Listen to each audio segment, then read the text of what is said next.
السلام عليكم ورحمة الله وبركاته. وعليكم السلام ورحمة الله وبركاته. إن الحمد لله نحمده ونستعينه ونستغفره ونعوذ بالله من شرور أنفسنا ومن سيئات أعمالنا. أعوذ بالله من شرور أنفسنا ومن سيئات أعمالنا. من يهده الله فلا مضل له ومن يضلل فلا هادي له. وأشهد أن لا إله إلا الله وحده لا شريك له. وأشهد أن محمدا عبده ورسوله صلى الله عليه وعلى آله وأصحابه والتابعين وتابع التابعين ومن تبعهم إلى يوم الدين. Ikhwani fi din, a'azzakumullah, kaum muslimin, para pendengar radio Indah Siaran kami hormati. Alhamdulillah kita bertemu kembali dalam kajian mutiara-mutiara yang indah yang disusun oleh Imam An-Nawawi rahimahullahu ta'ala, yang beliau beri judul Riyadhus Shalihin, kebun-kebun orang saleh. Memang kebun-kebun orang saleh adalah ilmu, kebun ilmu, kebun-kebun yang buahnya adalah fawaid ilmiah, yang buah-buahnya adalah faedah-faedah ilmiah. Itulah kebun-kebunnya orang saleh. Sadaqa Imam An-Nawawi rahimahullah. Sampai kita pada mutiara yang ke-19, masih dalam bab taubah. Hadisnya agak panjang. Beliau masukkan hadis ini untuk memberikan berita yang sahih, riwayat yang sahih dari Nabi SAW tentang adanya sebuah pintu yang sangat besar. Disebutkan di akhir hadisnya. Sebelum kita baca hadisnya secara lengkap, kita baca syahidnya dulu. Syahidnya adalah pada akhir hadisnya disebutkan Dzakara baban minal maghrib. Disebutkan satu pintu dari arah barat yang lebarnya perjalanan seorang yang berkendaraan 40 atau 70 aman, 40 atau 70 tahun. Berarti luas sekali. Lebarnya saja dikatakan perjalanan seseorang 40 tahun atau 70 tahun. Berkata Sufyan, salah satu rawinya, qibala Syam, di arah Syam. Khalaqahu Allah Ta'ala. Allah ciptakan pintu tersebut. Yauma khalaqas samawati wal ardi maftuhan. Allah ciptakan dalam keadaan terbuka sejak diciptakannya langit-langit dan bumi. Lit taubah, untuk menerima taubat. Pintu yang luas ini terbuka sejak diciptakannya, sejak awal diciptakannya langit dan bumi. Dia terus terbuka untuk menerima taubat. La yughlaqu hatta tatla' asy-syams. Tidak akan tertutup kembali hingga terbitnya matahari dari sana, artinya dari barat. Berarti mirip dengan apa yang sudah kita baca sebelumnya pada kalimat hatta tatlu'asy syamsu minhu, hingga terbitnya matahari dari sana. Karena pintunya dikatakan fil maghrib. Al-maghrib adalah tempat terbenamnya matahari atau dari barat. Maka semakna dengan hadis yang sebelumnya dari Abu Hurairah radhiyallahu ta'ala anhu, bahwa Allah akan menerima taubat hambanya selama matahari belum terbit dari barat. Tetapi di sini ada tambahan ilmu, yaitu terbukanya satu pintu yang Allah ciptakan dalam keadaan terus terbuka di arah barat untuk taubat. Artinya Allah subhanahu wa ta'ala membuka pintu taubat dan membuka kesempatan untuk siapapun yang ingin berhenti dari perbuatan dosanya dan bertobat pada Allah, akan Allah terima, akan Allah ampuni, akan Allah subhanahu wa ta'ala maklumi. Barakallahu fiikum, semoga Allah memberikan barakah pada kita dan kalian semua. Bahwasanya inilah syahid dari hadis ini. Hanya saja karena hadis ini merupakan hadis yang panjang, ada kisah padanya, maka kita akan baca seluruh hadisnya. Dan tentunya di dalam hadis ini ada faid-faid yang mungkin tidak berkait dengan taubat, tetapi insya Allah yang namanya faedah ilmu tetap bermanfaat biidznillah ta'ala. Kita baca riwayatnya, wa an Zirr ibn Hubaysh qala ataitu Safwan ibn Assal. Diriwayatkan dari Zirr ibn Hubaysh. Dia berkata, aku mendatangi Safwan ibn Assal radhiyallahu taala anhu. As'aluhu 'anil mashi 'alal khuffain. Aku bertanya kepadanya tentang mengusap sepatu dalam bertoharah, dalam berwudu. Faqala ma ja'a bika ya Zir. Maka ketika Zir ini datang menemui sahabat Safwan ibn Assal, beliau bertanya, ma ja'a bika ya Zir, apa yang menyebabkan engkau datang kemari wahai Zir? Faqultu ibtigha'al ilmi, aku datang mencari ilmu. Faqala innal malaikata tad'a ajnihataha li talibil ilmi ridan bima yatlub. Maka beliau pun berkata menyambutnya, sungguh malaikat-malaikat akan merendahkan sayap-sayapnya untuk para pencari ilmu karena ridha dengan apa yang mereka cari. Faqultu, aku katakan kata Zir, innahu qad hakka fi sadril masah 'alal khuffain. Sesungguhnya ada di dadaku sedikit keraguan tentang mengusap di atas khuf, sejenis sepatu yang menutupi kakinya sampai lebih di atas mata kaki. Ba'dal gha'iti wal baul. Aku ragu untuk mengusap sepatu ini apa hukumnya setelah aku buang hajat, buang air besar atau buang air kecil. Wa kunta imra'an min ashabin Nabi sallallahu alaihi wasallam. Sedangkan engkau adalah seorang yang merupakan sahabat Nabi sallallahu alaihi wa ala alihi wasallam. Maka aku sekarang datang kepadamu untuk bertanya kepadamu, hal sami'tahu yadhkuru fi dzalika syai'a?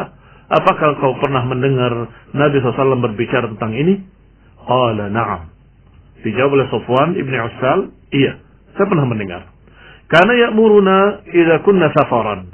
Beliau memerintahkan kami ketika kami safar atau ketika kami musafirin, an la nanzi'a khifafana thalathata ayyam wa layaliyahunna wa layalihinna illa min janabah.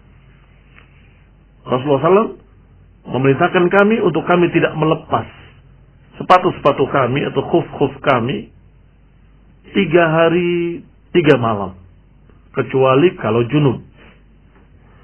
Lakin min gha'itin wa baulin, tetapi yang disuruh adalah ketika kami buang air kecil atau buang air besar, maka tidak perlu membuka sepatu kami.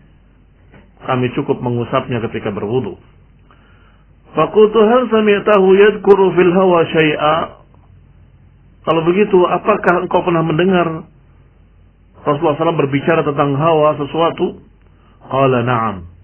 Iya, aku juga pernah mendengar tentang al-hawa. Ma Rasulullah SAW, waktu itu kami dalam safar, fabaina nahnu indahu idnadahu a'rabi. Ketika kami bersama Nabi dalam satu safar, datang seorang a'rabi. A'rabi berbeda dengan Arabi. Arabi adalah orang-orang turunan Nabi Ismail alaihissalam yang disebut dengan Arab. Sedangkan A'rabi adalah Badawi. Badawi adalah man sakanal badiyah, orang yang tinggal di badiyah, yang tinggal di gunung-gunung atau yang tinggal jauh dari masyarakat kota, dikatakan A'rabi.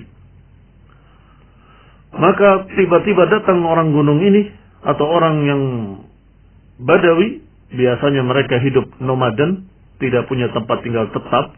Mereka akan tinggal di tempat yang masih hijau dengan rumput-rumputnya. Ketika sudah habis, ternak-ternak mereka sudah kekurangan, maka mereka akan pindah ke tempat lain dan membuat kemah baru. Ini kehidupan Arabi. Mereka datang, atau seorang datang kepada Nabi SAW dan memanggilnya bisautin lahu jahuri, memanggilnya dengan suara yang sangat keras. Ya Muhammad. Astagfirullah.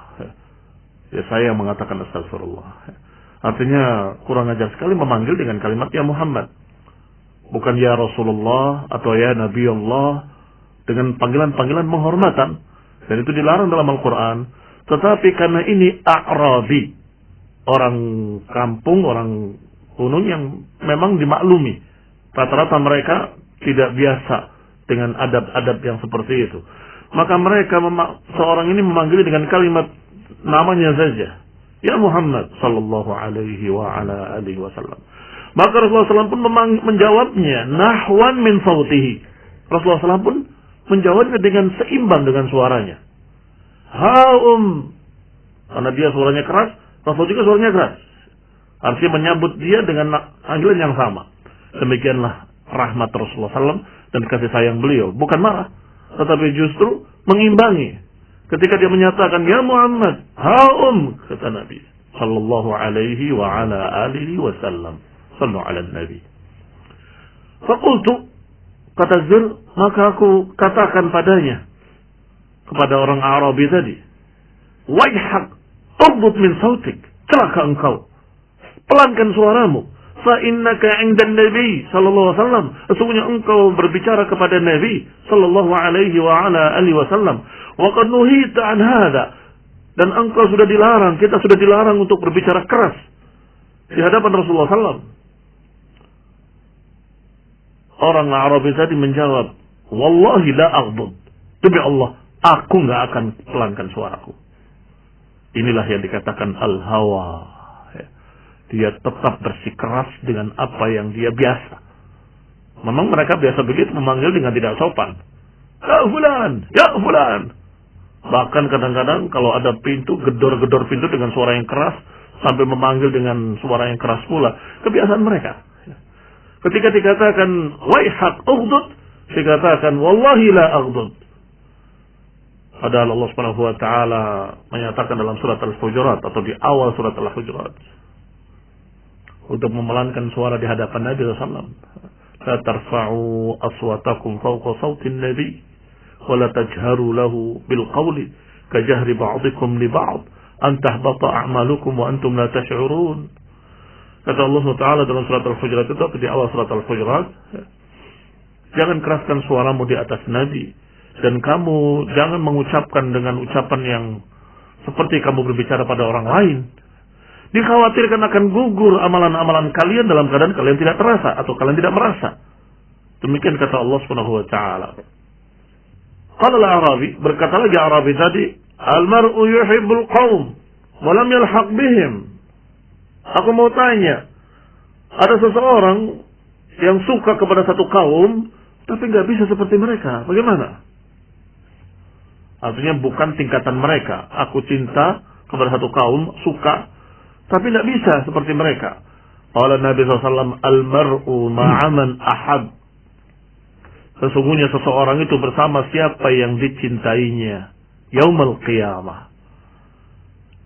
Maka gembiralah Arabi tadi, dan bergembira pula seluruh para sahabat yang mendengarnya. Inilah sebabnya para sahabat itu senang kalau datang seorang Arabi, senang kalau datang orang Badui. Mengapa? Dia akan bertanya pertanyaan-pertanyaan yang mereka malu untuk nanya. Masa mengatakan, aku nggak bisa seperti kamu, tapi aku suka sama kamu. Bagaimana? Ini Arabi yang tanya, kata Nabi, al-mar'u ma'aman ahab. Seseorang akan bersama orang yang dicintainya. Maka para sahabat bergembira dengan jawaban itu, artinya selama dia mencintai Rasulullah SAW akan digabungkan bersama Rasul. Mencintai para sahabat akan digabungkan bersama para sahabat. Al-mar'u ma'aman ahad. Seseorang bersama dengan apa yang dicintainya. Bersama dengan siapa yang dicintainya. Rasulullah SAW sebagian kita, Rasulullah SAW, semoga Allah selamatkan kita, justru mencintainya tokoh-tokoh kafir. Tokoh-tokoh bintang film yang na'udzubillah kufur, atau pemain-pemain bola yang juga kufur. Bagaimana kira-kira kalau kita cinta pada mereka? Al-mar'u ma'aman ahad. Semestinya yang paling kita cintai adalah Allah Subhanahu wa taala. Kemudian kita mencintai Rasulullah SAW. Kemudian kita mencintai para sahabat, mencintai para ulama pengikut para sahabat dari kalangan tabi'in, mencintai para ulama ahlus sunnah sepanjang masa. Sehingga kita akan digabungkan bersama mereka. Al-mar'u ma'aman ahad. Fama zala yuhaddithuna hatta dzakara baban. Dan terus berbicara orang Arab tadi bertanya sampai Nabi menyebutkan satu pintu yang sangat besar di arah barat. Masirata ardihi atau yasiru raqib fi ardihi 40 atau 70 aman. Yang seseorang berjalan di atas kendaraannya dari ujung pintu ke ujung yang lainnya, jadi lebarnya berarti 40 atau 70 tahun perjalanan baru bisa sampai. Artinya jaraknya antara dua kusennya, kalau kita istilahkan kusennya, antara dua ra'aihi itu 70 tahun perjalanan atau 40 sampai 70 tahun perjalanan. Qala Sufyan ahadur ruwah. Sufyan berkata, salah satu rawinya, qibala Syam, di arah Syam sana. Khalaqahu Allah Ta'ala yawma khalaqa as-samawati wal arda maftuhan lit-taubah. Allah ciptakan sejak diciptakannya langit dan bumi dalam keadaan terbuka sampai hari ini, lit-taubah, untuk taubat. La yughlaqu hatta tatlu'a asy-syamsu minhu. Tidak akan ditutup sampai matahari terbit dari sana. Demikian diriwayatkan oleh Tirmidzi wa ghairihi wa qala haditsun hasanun sahih. Dan beberapa lafaz-lafaz hadisnya dikeluarkan pula oleh perawi-perawi lain, bahkan dalam kitab sahih seperti masalah mengusap alal khuffain diriwayatkan di dalam Bukhari, di dalam Muslim, Masya Allah. Ikhwani fillah, a'azakumullah, kaum muslimin, para pendengar radio Indah Siar yang kami hormati, dan seluruh kaum muslimin pendengar siaran kami dimanapun Anda berada, bahwa ini menunjukkan bahwasanya seorang yang bertaubat itu betul-betul Allah sambut, Allah terima, Allah siapkan pintu yang sangat besar dan selalu terbuka. Maka jangan menunda-nunda yang namanya taubat. Jangan menunggu, karena kita berlomba dengan ajal. Kita nggak tahu ajal kita kapan sampai. Setiap hari, setiap pekan, setiap bulan, setiap tahun kita mendekat kepada kematian. Bukannya dirayakan. Seharusnya kita introspeksi, berarti umur kita berkurang lagi 1 tahun. Sudah tercatat umur kita pada waktu tertentu. Ketika kita lewat 1 tahun, berarti kita mendekat kepada kematian 1 tahun. Lewat 1 bulan, berarti kita mendekat pada kematian 1 bulan. Siapa yang yakin bahwa umur kita akan sampai pada esok hari? Apalagi siapa yang yakin bahwa umur kita akan sampai pada tahun depan? Maka segeralah bertaubat sebelum ajal datang. Allah taufiq wal afiyah wal hidayah wa rahmah. Wa sallallahu ala Muhammadin wa ala alihi wa ashabihi wa sallam tasliman katsira. Jazakallahu khairan Ustaz atas tausiahnya dan juga kajian Islam yang disampaikan. Kaum muslimin dimanapun Anda berada, baiklah kita menuju sesi yang berikutnya, yaitu ruang tanya jawab. Yang bisa disampaikan pertanyaan di 0853 1625 kali kemudian 6. Nomor WhatsApp 0853 1625 kali kemudian 6. Baik, kita menuju pada pertanyaan yang pertama. Ketika kita membuat sebuah poster di handphone, ucapan selamat Idul Fitri misalkan, apakah boleh mencantumkan nama istri dan anak-anak pada poster tersebut? Artinya poster ucapan tersebut dari sebuah keluarga. Iya. Saya tidak tahu ada larangan, tetapi lebih sopan kalau kita sebutkan secara global. Misalnya Muhammad dan keluarga, atau Abdullah sekeluarga. Sudah termasuk istrinya dan anaknya kalau di kalimat keluarga. Mungkin itu lebih sopan. Tapi kalau larangan, saya tidak tahu ada larangan. Karena nama istri-istri Nabi saja masih disebut-sebut oleh manusia. Nama para istri para sahabat juga tersebut dalam sejarah. Artinya mereka tidak menyembunyikan nama istri, barakallahu fikum. Tetapi mungkin lebih sopan dari masalah kita tidak mengumumkan begitu ya nama keluarga kita. Cukup dengan global saja. Saya dan keluarga atau fulan dan keluarga. Wallahu a'lam.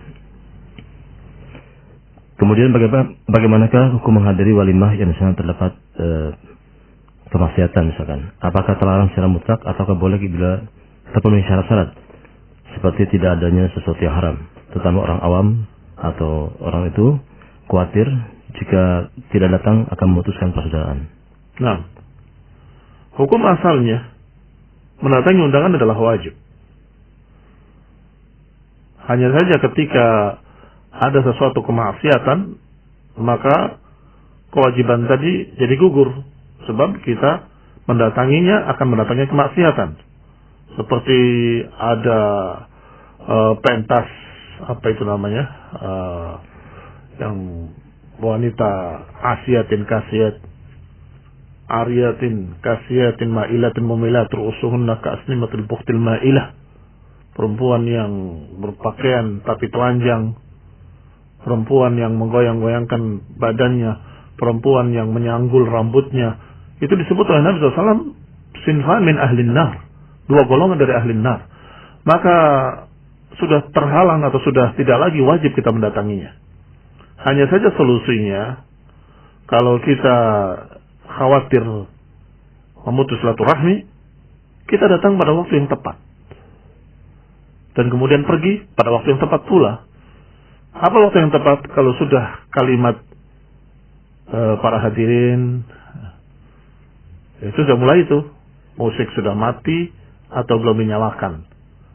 Kemudian mereka sudah mulai khusyuk. Apalagi ada yang kemudian sudah muqaddimahnya dengan ayat-ayat Al-Quran. Artinya ayat Al-Quran adalah dengan kalimat innal hamdalillah sampai ucapan ayat Allah Ta'ala yang 3 tentang masalah taqwa, ya ayuhan nas, atau ya ayyuhalladzina amanu taqullah, begitu. Duduk, setor muka, ucapkan doa kepada keluarga setelah ijab qabul selesai. Kalau tidak ada kemaksiatan, silahkan ya, teruskan. Kalau ada sesuatu yang tidak pantas engkau di situ, seorang ahli sunnah, seorang yang memegang agamanya, maka pergi saja. Apa pantas seorang berpakaian sunnah duduk di hadapan panggung, di atasnya ada seorang wanita yang kasiatin ariyatin ma'ilatin mumilatin ru'usuhunna ka'asnimatil bukhtil ma'ilah? Sama sekali tidak pantas. Tapi sudah terkena kewajiban tadi, sudah menghadiri ijab qabulnya, yaitu kalimat saya nikahkan anak saya kepada kamu dengan mas kawin ila akhirih. Juga sudah dijawab, saya terima nikahnya dengan mas kawin tersebut. Itu sudah, kamu sudah melaksanakan kewajiban menghadiri undangan. Barakallahu fikum. Berikutnya bismillah. Semoga Allah Ta'ala menjaga antum Ustaz. Izin tanya, mohon nasihatnya Ustaz jika kita terasa berat dengan nasihat atau untuk menerima nasihat. Astagfirullah. Beristighfarlah pada Allah banyak-banyak. Karena tidak ada orang yang tidak mau menerima nasihat atau tidak mendengar nasihat atau tidak suka mendengar nasihat kecuali orang-orang yang fi qalbihi marad. Berarti hatinya ada penyakit. Seharusnya seorang muslim kalau nasihati gembira. Sebagaimana kalau seseorang diberikan sesuatu hadiah, apakah tidak gembira? Gembira. Saya kasih uang kepada kamu 1 juta rupiah. Gembira. Baik, saya kasih 10 juta, lebih gembira lagi. Saya kasih 1 miliar, lebih gembira lagi. Saya kasih 1 ilmu. Ilmu itu lebih tinggi nilainya daripada dunia dan seisinya. Berarti bisa dibandingkan dengan 1 miliar? Nggak bisa dibandingkan. Lebih tinggi, lebih tinggi, lebih tinggi. Maka seharusnya gembira, engkau diberi hadiah. Makanya beberapa ulama menulis surat nasihat dengan judul Hadiyatun Lak. Judulnya, ini hadiah untukmu. Padahal isinya nasihat. Wattaqullah, bertakwalah pada Allah, ingatlah kematian, bertobatlah dan sebagainya. Itu adalah na'udzubillah kalau kita tidak suka dengan sesuatu yang baik, sehingga berusahalah untuk mengobati diri sendiri. Bagaimana caranya mengobati diri sendiri? Satu, dengan memperbaiki keikhlasan bahwa kita ini milik Allah, beribadah karena Allah. Maka ketika kita nasihatkan dengan ayat Allah, kita terima. Kalau nasihati dengan hadis dari Rasul Allah, kita terima. Karena kita punya keikhlasan. Kita tidak peduli dengan orang yang berbicaranya atau orang yang menasihatinya. Tetapi yang disampaikannya qala Allah, qala Rasul, apa beratnya kita menyatakan sami'na wa ata'na, kami dengar, kami taat. Atau paling tidak kita mengucapkan jazakallahu khairan. Walaupun mungkin saya maklumi tidak semua orang mampu untuk mengerjakannya kan. Iya. Waduh, ini berat sekali. Tapi apa ucapan kita kepada orang yang menasihati? Iya, terima kasih. Jangan ada penolakan. Apalagi merasa berat dengan nasihat itu, kemudian tersinggung, kemudian marah. Jangan. Kalau itu ucapan hak, kamu katakan, iya, jazakallah khair. Saya akan usahakan. Kemudian kamu berusaha. Walaupun mungkin tidak mampu. Tetapi adab kamu terhadap ilmu, adab kamu, akhlak kamu terhadap ayat Allah dan Rasulnya sudah dapat pahala. Kalimat kamu dengan kalimat insya Allah saya akan usahakan, itu sudah dapat pahala. Ketika usahanya tidak berhasil, niatmu sudah mendapatkan pahala. Barakallahu fiikum. Berikutnya, afwan di luar tema, bagaimana hukum kuret bagi wanita yang janinnya tidak berkembang atau usia 13 minggu? Dan apakah si kuretnya harus dikubur ataukah bagaimana, Ustaz? Jazakallahu khairan. Kalau memang demikian keadaannya, artinya udah diketahui dengan ilmunya, ilmu kedokteran oleh para dokter, bahwa ini tidak berkembang, apalagi sudah mati janinnya, maka ya harus dikeluarkan. Dan harus dikuret, dibersihkan. Barakallahu fikum. Adapun kuretnya harus dikubur, na'am. Bahkan secara umum, maquti'a, apa yang terputus min insanin, apa yang terputus dari manusia, yudfan, dikubur. Tangannya diamputasi, potongannya dikubur. Kakinya diamputasi, kakinya dikubur. Janin dikubur. Semua yang terputus dari manusia, terpotong, maka yudfan, dikubur. Walaupun hadisnya ada kelemahan, tetapi para ulama sepakat. Sebagai adab penghormatan terhadap jenis manusia, maka apa yang terpotong dari mereka dikubur. Barakallahu fikum. Berikutnya, Ustaz. Bismillah. Assalamualaikum warahmatullahi wabarakatuh. Waalaikumsalam warahmatullahi wabarakatuh. Mohon nasihatnya, Ustaz, terkait ruqyah. Apa hukumnya meminta diruqyah? Dan bagaimanakah kalau peruqyahnya bukan seorang ahlu sunnah, Ustaz? Meminta diruqyah hukumnya makruh. Dengan hadis yang sahih ma'ruf, ketika seseorang ditegur atau ditanya oleh sahabat yang lainnya atau seorang yang lainnya, apakah kau melihat bintang jatuh tadi malam? Beliau berkata, tidak. Tapi aku bukan dalam keadaan salat. Aku disengat. Disengat itu mungkin oleh kalajengking atau ular ya. Kemudian tanya, "Famadza taf'al?" Apa yang kamu lakukan? Qala, "Istaqaitu." Aku minta diruqyah. Ma hamalaka ala hadha? Ini obrolan para salaf, Masya Allah, ala ilmin. Obrolannya berbobot. Ma hamalaka ala dhalik? Apa yang membawamu untuk kamu melakukan seperti itu? Qala hadithun haddatsana Sya'bi. Hadis yang disampaikan kepadaku dari Sya'bi, la ruqyata illa min 'ainin aw huma. Tidak ada ruqyah yang lebih mujarab kecuali karena sebab atau ruqyah yang disebabkan ain atau huma. Ain itu adalah karena mata seseorang yang memiliki sesuatu sehingga orang itu terkena penyakit gara-gara pandangan mata. Kata Nabi, al-ainu haq. Dan ain itu hak, memang ada. Yang kedua, humma adalah panas dingin, meriang karena sebab disengat binatang. Berarti boleh dong meruqyah, enggak diruqyah. Dijawab oleh sahabatnya, bagus. Qad ahsana man intaha ila ma sami'. Sungguh bagus kalau seorang mendengar hadis kemudian mengamalkan, bagus. Tapi aku mendengar dari Nabi SAW. Ini lihat cara membantah yang sangat halus. Engkau membawa dalil itu bagus. Dengar itu, kamu kerjakan itu. Tetapi aku punya dalil lain yang menunjukkan kalau meminta itu berbeda. Ruqyahnya memang boleh, tetapi kalau meminta diruqyah itu lain. Kemudian dibawakan hadisnya yang panjang itu dinukil riwayatnya secara lengkap dalam kitab Fathul Majid. Kalau bab masalah ruqyah ini. Di antaranya ada kalimat di akhirnya, ada 70.000 orang yang masuk jannah tanpa hisab, tanpa adab. Para sahabat bertanya-tanya, siapa mereka? Masuk surga tanpa hisab, tanpa adab? Sampai ketika Nabi kembali, Nabi bertanya, apa yang kalian bicarakan? Ya Rasulullah, kami bicarakan siapa itu? 70.000 orang itu. Maka dijawab, humul ladina la yastarqun wa la yaktawun wa la yatatayyarun wa ala rabbihim yatawakkalun. Mereka itu adalah orang yang tidak pernah meminta diruqyah, orang yang tidak meminta dikai, pengobatan dengan besi panas yang menganga, wala yaktawun, dan tidak menganggap sial pada sesuatu, dan mereka bertawakal pada Allah SWT. Kata para ulama bahwa yang disebutkan oleh Nabi 3 perkara tadi adalah perkara yang sesungguhnya bukan sampai haram, tapi makruh.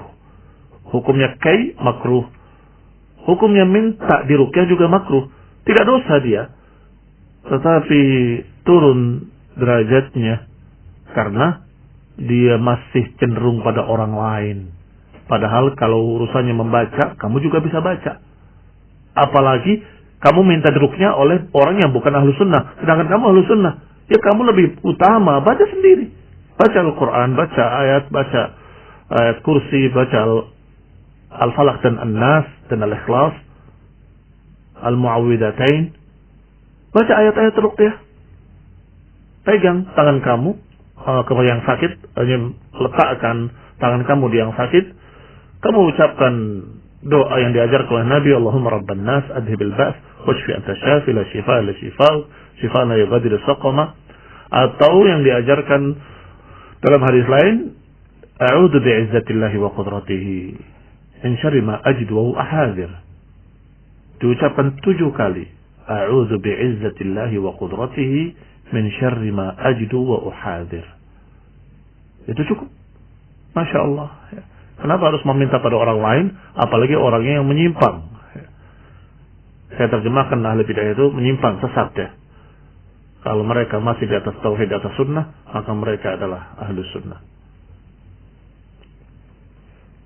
Pertanyaan terakhir, Ustaz. Nah.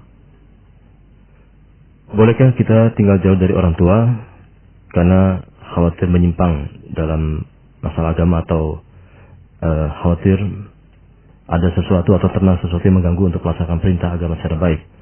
Saya ingin tinggal di wilayah dekat dengan lingkungan yang baik dalam beragama. Hukumnya boleh-boleh saja, tetapi jangan lupa, orang tuamu tetap orang tuamu bagaimanapun keadaan mereka. Maka tetap kamu jalin hubungan baik dengan orang tua, tetap kamu silaturahmi, dan tetap kamu memberikan bantuan yang biasa kau berikan pada mereka. Jangan putus hubungan baik dengan orang tua. Barakallahu fikum. Silakan kalau kamu tinggal dekat tempat ilmu, di dekat masjid, di dekat kajian-kajian, atau di dekat pondok pesantren, silakan. Tetapi masalahnya jangan sampai putus. Tapi orang tua saya, biasanya jawabannya begitu. Maka kita jawab, Allah SWT menyatakan, wa in jahadaka litusyrika bima laysa laka bihi ilmun fala tuti'huma wa sahibhuma fid dunya ma'rufa. Kalaupun kedua orang tua kamu berupaya untuk engkau berbuat kufur atau syirik, maka jangan taati keduanya, kata Allah. Tapi pergaulah di dunia dengan baik. Perhatikan ayat ini. Fala tuti'huma, jangan turuti kesesatannya, penyimpangannya, kekufurannya, kesyirikannya. Tetapi sahibhuma fid dunya ma'rufa. Hubungilah mereka di dunia dengan baik. Naam. Allah Ta'ala a'lam bis-shawab. Ya, jazakallahu khair atas nasihat dan juga jawaban dari pertanyaan Ustaz Muhammad bin Umar As-Sawid. Alhamdulillah, semoga memberikan manfaat bagi kita semuanya, bagi pendengar kaum muslimin dimanapun Anda berada. Dan jazakallahu khair kepada beliau, hafizallahu ta'ala. Dan kaum muslimin, insyaallah bagi Anda yang menyampaikan pertanyaan yang belum tersampaikan di studio ini, insyaallah ta'ala kita akan sampaikan pada kesempatan nanti. Dan mohon maaf atas salah dan kurangnya. Wassallallahu ala Muhammadin walhamdulillahirabbil alamin. Subhanakallahumma wa bihamdika Asyhadu an la ilaha illa anta astaghfiruka wa atubu ilaik. Wassalamualaikum warahmatullahi wabarakatuh.